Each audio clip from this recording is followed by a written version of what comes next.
He's a truck driver and likes to talk. He was my best friend. He was my keeper. And he was my future. But then, one day, Brandon was not answering. I know my Brandon would have called back in 5 or 10 minutes. I knew something was wrong. Jenny's instincts were right. Brandon was not calling back because police said he had...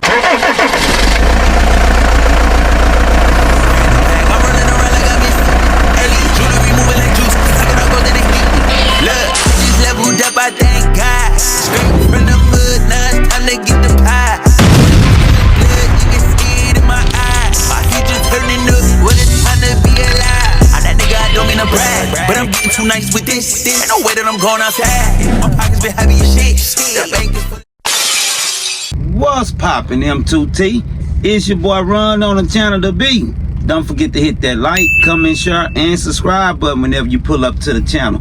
And while you at it, hit that post notification button for your boy. So whenever I drop, you can hop up in the truck and roll with me. See what's poppin'.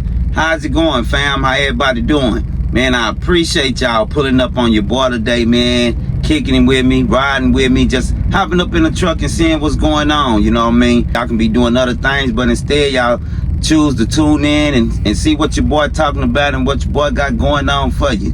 I appreciate y'all, fam. I got a good story for y'all today, and you already know. Without any further ado, we gonna get right into it. September the 13th, 2024.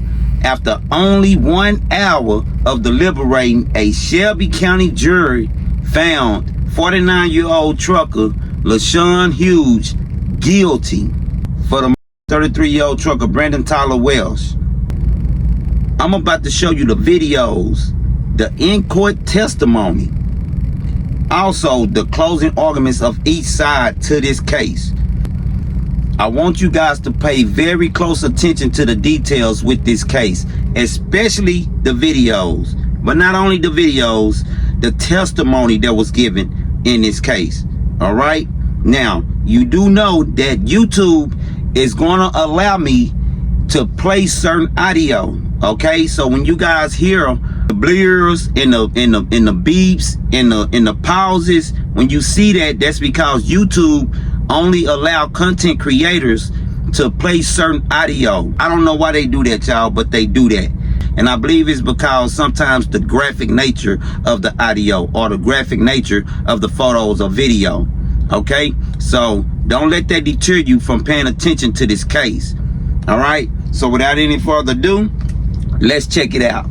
News Center 7's Kayla McDermott was the first reporter on scene and joins us live. And Kayla, a sergeant told you there is a chance a semi-truck could be involved here. Yes, and this is exactly where the is found in this general area. And I was speaking with a semi-truck driver who said this road is used pretty frequently by semi-truck drivers, like the one that's coming our way right now, to pick up these trailers. And he told me that when you're behind one of these wheels in this large truck, it's very difficult to know if you ever hit anything. Robert Shue was pulling in to pick up a trailer when he saw caution tape. I was surprised. I'd never been over here and us be quarantined off like this. He couldn't believe it when I told him why police were here. That surprises me. I've never known anything like that happening up here. Police said they are currently gathering security camera footage and speaking with witnesses to piece together what happened to the man that was found dead. Right now, they are not ruling out one of the semi-drivers. The call that we received was a subject that was down on the ground, and it appeared that a semi-truck was involved. Shue said he would believe it if the man was hit by a semi. But that can be very possible. He might have walked out in front of the truck and the guy not see him at the time. I mean, you just never know. So is there a chance that with how big these trucks are, that a person could be hit and the driver not know that they hit somebody? Yes, very possible, because it feels just like maybe a small speed bump. That is why Shue is always cautious on the roads, but even more so in lots. I don't speed in through here. I just pretty much kind of creep. Now, we did watch as well as the coroner picked up the and left from this area, and we tried to speak with the business here, but they said that they did not want to talk at this time. Afternoon, Kayla, you talked with a man's girlfriend today. He had 3 kids, and he was going to celebrate his 33rd birthday tomorrow. Yes, he was, and his girlfriend was understandably very upset when talking about him since he was right here, and she said that her heart, it's just broken. Brandon was crazy, he was silly, he was the funniest person you would ever meet. They were only together for 7 months, but Jenny Newton knew her boyfriend, Brandon Welsh, was the one. We actually had a wedding date next year in October. She added he was the best dad to his 3 children. They're gonna absolutely 100% know that their daddy loved them because he did. The two would talk on the phone every day while Brandon was at work. He's a truck driver and likes to talk. He was my best friend. He was my keeper. And he was my future. But then, one day, Brandon was not answering. I know my Brandon would have called back in 5 or 10 minutes. I knew something was wrong. Jenny's instincts were right. Brandon was not calling back because police said he had been shot by another semi-truck driver. When I found out that he was shot, that was another punch in the gut because I'm like how? Why? The last words the couple said to one another is an exchange she will never forget. He said, okay, I love you. That's how he said, I love you. I said, be safe, you're holding my future. So that's the last thing that I said to him. And James, you mentioned that Brandon's birthday is tomorrow. He was supposed to turn 33, and Jenny said she was planning a surprise party for him, but now she's going to be setting up a celebration of life event for him next weekend. The first thing I want to do is send my condolences to the Welsh family and let them know that our prayers and our condolences are with you guys. This was a trucker, you know what I mean? One of our brothers, 33 years old, very young, whole life ahead of him. 3 kids, you know, beautiful wife, you know, when they was planning a marriage, you know what I mean? Beautiful fiance, you know, life just snatched, you know what I mean? So why did Welch have to have his life taken like that over something that was so minute, right? And we finna get off into the story. So let's see exactly what happened on that day. And this is according to witnesses, cam footage, and everything. All right. On August the 30th, 2023, Welsh and Hughes was driving their semi-trucks on Interstate 75 when they were involved in a minor accident. Hughes did not stop for the accident, and Welsh followed him for several miles before Hughes exited at the St. Mary's Avenue exit. This information was corroborated by dash cam video from Welsh's truck. Hughes is pulled into the driveway of Conform in Sydney. Hughes stopped his semi-truck along the narrow lane by Conform. Welch stopped behind him. Dash cam footage shows Welch walking toward Hughes' truck, but Welch moves out of sight before reaching him. Welch did not have any weapons in his hand. Additional video footage from both Welch's dash cam and dash cam of another semi-driver who happened to be making a delivery to Conform and had pulled in behind Welch shows Hughes pulling away from the scene 49 seconds later. A few seconds later, Hughes' truck has turned around and exited the Conform parking lot. When he drove past Welch, he drove through a pool of mess, leaving messy tire tracks on the pavement and mess evidence on the tires. At this point, the third truck driver, Jake Rager, testified that he wondered why the truck in front of him had moved. So he pulled forward a bit and saw Welch on the ground. He called 911. Welch had been hit in his left eye and was left deceased at the scene. That's what happened. You just heard it. You just read it. So this was over a minor fender bender. And Hughes, this is how the order was. Now, they was at a container shipping yard and receiving yard. I have what is called a TWIC card, right? And this is a credential that allow you in and out of port regulated areas. I've had a lot of experiences dealing with containers because I've been in and out of the ports in Texas before so much. I'm very familiar with the traffic flow of a container yard, and that traffic flow is always congested. Everybody is on everybody bumper, to my bumper to bumper. Don't nobody want nobody to get in front of them. It's just a big tight mess. You know what I mean? But however, if you're familiar with the area, then you know how to move in the area. But this incident with Hughes and Welch, it happened on the on 75 as they was coming into the container shipping yard. So when Hughes bumped Welch, Welch followed him into the container yard. Hughes first, Welch behind him, and then the witness that said he was wondering why the truck didn't move, he was behind Welch. So his dash cam caught Welch heading to Hughes' truck, which was again in the front, right? So Welch is going to go confront Hughes about why he hit his truck. You know what I mean? Hey man, you bumped into my truck. And we're going to get up into exactly what was done, what was said from testimony in court, from when Welch approached Hughes, all the way, and what was said, what was done in the process of that interaction, all the way until Hughes leaving. Let's get to it. This is Hughes' testimony. This is Hughes' statement. Hughes asked his lawyer to put him on stand because Hughes said, I'm not guilty. I'm not guilty of this crime that they're accusing me of. So I want to be on stand. And I want to tell my side of the story, which I feel like any man that feel like he's not guilty is going to get on stand and tell a side of the story. What do I have to be afraid of? I ain't do nothing, right? So Hughes felt like he hadn't done nothing. He wanted to be on stand and he wanted to testify. And we finna hear what it is that he told this court, what he told that judge, and what he told that jury while he was on the stand. Hughes said he was on the phone with dispatch because he was lost and was going to be too late to deliver his load to Indiana. So dispatch was trying to find another place for him to deliver. He said he had a palletized load, and because of that, he could only deliver to certain places. He said that dispatch gave him an address and was trying to find it when he pulled into conform. He also said he put it to conform because he had to use the restroom and that he was on the phone with his wife.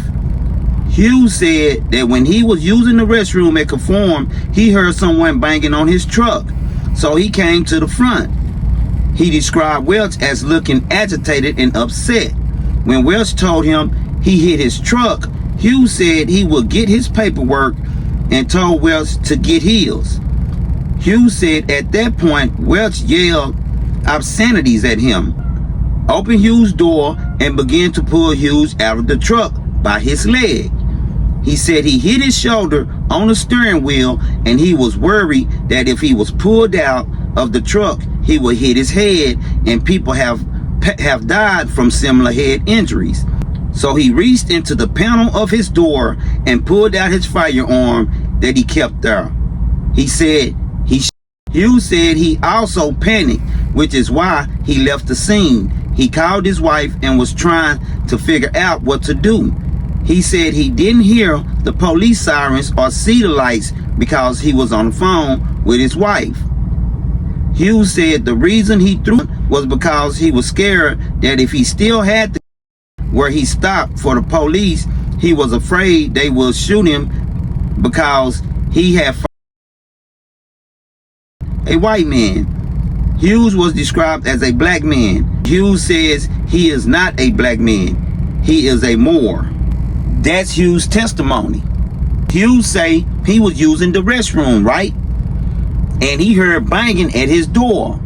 And he saw Welch at his door. On the blind side, there's some time that you didn't see anything, this is Welch's side of the story. Welch said the 45 seconds y'all didn't see anything. This is what was happening. He banging on my door. I'm using the restroom. I turn around, I see him. I come to the door, asked him what. He said that he hit his truck. And Welch told him, okay, I'll give you my, and Hughes said, I'll give you my information. You go get yours. Welch was agitated and upset and started yelling obscenities at him. He said by this time, Welch reaching in his truck to grab him. And he was afraid that he was going to hit his head on the steering wheel. And people have died like that. So he reached And his door panel, which is down here where we all have a lot of panel, for his firearm, and he fired, striking Welch. He said that he drove off because he was scared, and he kept driving and sending the officers on the chase, because when they finally caught up with him, because he knew that he had a white man, you know. And that's a situation for African American men in America. I can tell you myself, I was raised to, when I get pulled over, keep my hand on the steering wheel. This is how I was raised. This is how my mother and my brothers, this is how they taught me. You keep your hands on the steering wheel where they can see them, and you yes sir and you no sir, right? So this is what I teach my daughters and sons. So that is an issue when it comes to, because let's be realistic, 70 to 80% of the officers in America are Caucasian. And again, like the video we showed last week about everybody wondering if Javion, the young man that they found deceased with the rope around his neck, actually did that to himself. And a lot of people in the comments, because I read all y'all comments, is saying, you know, it's deep rooted in America history that there have been rope hangings in America when it comes to African American men, when it comes to a black man and a Caucasian man, and the way a Caucasian man handles black men. So this is Hughes presenting this scenario in his statement to the court, to the jury, that this is why he ran and threw away the gun, because he was scared for his life, that when they pulled him over, they was gonna end up leaving him deceased. What do you guys think about that? Is there any truth in what it is that Hughes is saying, or is Hughes just making up is he just making up excuses? Right? And by the way, this did take place last year, August the 30th of 2023, 5 or 6 days before Welch's birthday. The way Welch approached Hughes, could that have been considered, according to what Hughes said, the way he approached him, could that have been considered aggressive? Could that have been considered someone that was going to be causing you physical harm? Now, if Welch did this and put his hands on Hughes and tried to pull Hughes out that truck, which Hughes said he feared that he was hit his head on the steering wheel.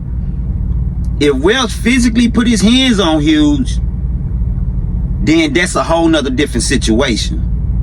Now Hughes have this firearm in the truck with him, and he's carrying. Where are the boundaries when it comes to carrying? Where does the self-defense comes into play? Can Hughes just say, okay, he walking up on my truck and he acting aggressive and I'm fearing for my life, so I fired on him, you know, because I thought I was go foul and he was go grab me? Or is Hughes saying he grabbed me and I went to tumble? Do someone physically have to touch me in order for my life to be in danger? Or can a gesture of aggression be perceived and I can feel like my life is in danger?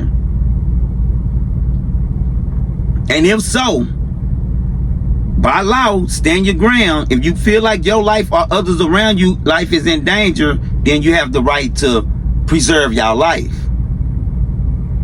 Self-defense. Now, a jury found him guilty. Okay, took him only an hour. So let's look at what it is how the closing arguments was with Hughes' attorney. And let's look at how the closing argument was with the prosecution, the ones that prosecuted Hughes. We're going to do prosecution first. This is very important stuff, you guys. This is very important stuff. I want you guys to check this out. Hit that like button while you at it. In closing argument, Zelle is the prosecutor, laid out the facts that were undisputed and said that we didn't know what happened in the 49 seconds, but the jury could infer Hughes' purpose and that a head serves no other purpose than to leave someone deceased. Zelle told the jury that until the evidence began to accumulate DNA, blood, the firearm, the videos, the ballistics, that Hughes said it wasn't him. Zelle described Hughes' testimony as a tangled web of lies, where Hughes practiced to deceive. When caught in a lie, he had to create another lie, leaving a story with no consistency. Zelle asked the jury to think, why would Welch get angry and pull Hughes out of the truck if Hughes was getting the information Welch wanted in regards of the accident? Good point. Now, this is the defense. Weimer said Zelle tried to put words into her client's mouth. She said Hughes saw an angry man yelling at him, yelling profanity, who opened Hughes' door and began pulling him out of the truck. So there it is. Welch actually put his hands on Hughes. So now it's a whole nother different story, because in the closing arguments, Hughes' attorney saying Hughes saw an angry man yelling at him, yelling profanities, who opened his door and began pulling him out of the truck. So if Welch has opened this man's door and started pulling him out, is that self-defense? Wyman said the whole altercation took less than 50 seconds and Hughes had no time to think, just to react. Is that self-defense? So now you've heard the prosecution closing arguments and you've heard the defense closing arguments, and we already know the outcome. The jury found Hughes guilty within an hour, and this is in Shelby County. This is in Sydney, Ohio. So I want you guys to let me know what you think about this. Get in the comments, let me know. All right, big shout out to my A1 Day Ones. Big shout out to those that just be pulling in to see what's popping and hanging out with us, and a special shout out to my new subscribers. I appreciate y'all. I appreciate the love. I appreciate the support. All right, y'all already know. Until next time, it's your boy. I just got in a whole brand new bag. I'm running around early, jewelry moving like juice. Stacking up gold in it. Look, I just leveled up, I thank God. Straight from the